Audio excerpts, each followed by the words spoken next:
મહત્વપૂર્ણ સમાચાર પર નજર કરીએ તો જૂનાગઢમાંથી રક્ષાબંધન પર્વને લઈને એક સરાહનીય સમાચાર સામે આવ્યા છે। જૂનાગઢ પોલીસ ટ્રેનિંગ સ્કૂલમાં તાલીમ લઈ રહેલી બહેનોની રાખડી તેમના ભાઈઓ સુધી હવે વિનામૂલ્યે પહોંચાડવામાં આવશે।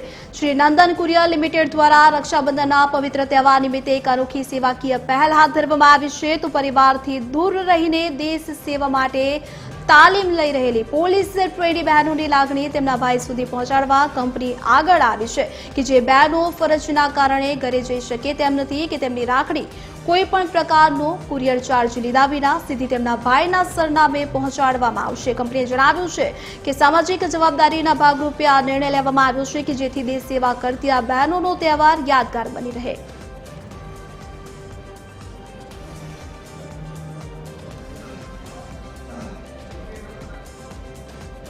તો પોલીસ તાલીમાર્થી બહેનોને શ્રી નંદન કુરિયર તરફથી રક્ષાબંધનની અનોખી ભેટ આપવામાં આવી છે। રક્ષાબંધન પર્વે શ્રી નંદન કુરિયરની અનોખી સેવાકીય પહેલ તો પોલીસ તાલીમાર્થી બહેનોની મફત રાખડી તેઓના ભાઈ સુધી પહોંચાડવામાં આવશે। વિનામૂલ્યે આ રાખડી તેઓના ભાઈ સુધી પહોંચાડવામાં આવશે।